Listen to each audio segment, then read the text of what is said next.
Hey everyone, welcome back to the channel. In today's video, I'll show you how to manage and add contacts in Microsoft Outlook step by step.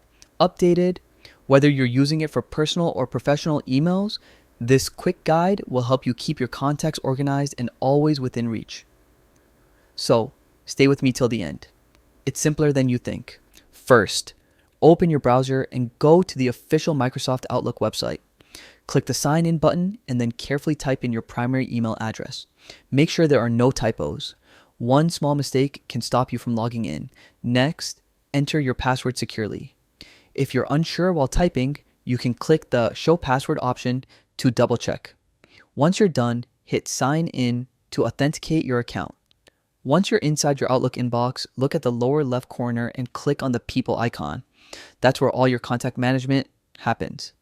Here, you can view all saved contacts, edit existing ones, or even create brand new ones. To add a new contact, click the New Contact button or the plus icon. Now, simply fill in the details, name, email, phone number, company info, or any notes you want to include. Once done, click Save and Close. Congratulations, your new contact is saved permanently in Outlook. And that's it.